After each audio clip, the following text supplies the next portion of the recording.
Salut à tous, bienvenue sur Protestant 2.0. On est lundi le 2 novembre, je suis heureuse de vous retrouver à Mittesheim pour démarrer cette semaine. Je vous propose d'aller ouvrir la Bible dans le Nouveau Testament. On va dans la lettre de Paul aux Romains. On est à la fin du 12e chapitre, à partir du verset 17. Un passage que nous connaissons, qui a aussi été pour certains lu dans les églises protestantes hier. Un passage qui nous parle de rester non violent et surtout de ne rendre à personne le mal pour le mal. Il nous est dit « Efforcez-vous de faire le bien devant tous les hommes. S'il est possible et dans la mesure où cela dépend de vous, vivez en paix avec tous les hommes. Mes chers amis, ne vous vengez pas vous-même, mais laissez agir la colère de Dieu, car l'Écriture déclare « C'est moi qui tirerai vengeance, c'est moi qui payerai de retour, dit le Seigneur. » Et aussi si ton ennemi a faim, donne-lui à manger. S'il a soif, donne-lui à boire, car en agissant ainsi, ce sera comme si tu amassais des charbons ardents sur sa tête. Ne te laisse pas vaincre par le mal, sois au contraire vainqueur du mal par le bien. En ces temps troublés, difficiles autour de nous, dans nos environnements économiques, sociaux, de tous les jours, peut-être même familiaux, quelle attitude adopter pour nous aujourd'hui?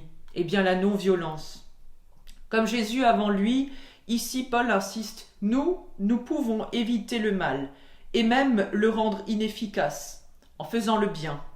Ça marche. Ceux qui usent et qui choisissent la non-violence, parfois au risque de leur vie, l'expérimentent, comme l'a vécu d'ailleurs le pasteur Martin Luther King, et bien d'autres encore. Agir ainsi, en non-violent, permet d'éviter d'abord que nous nous culpabilisions nous-mêmes, mais aussi de rendre la violence injustifiable.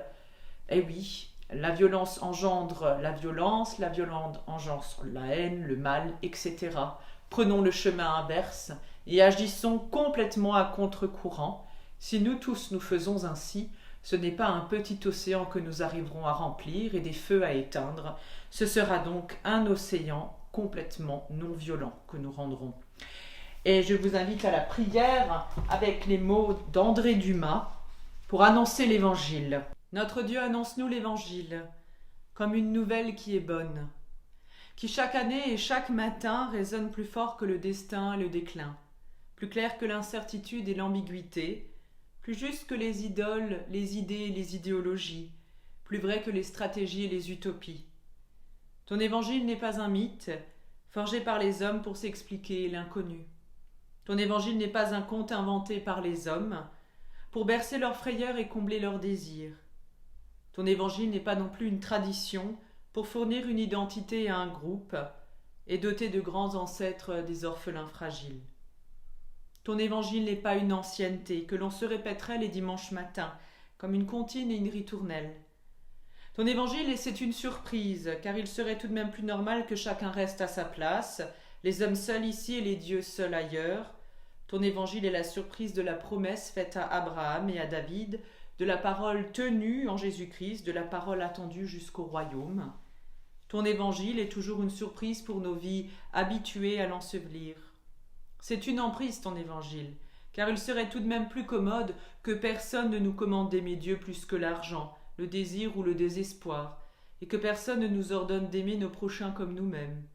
Ton évangile, c'est l'emprise de ta main sur nos vies, de ta parole sur nos pensées, de ta loi sur nos actions.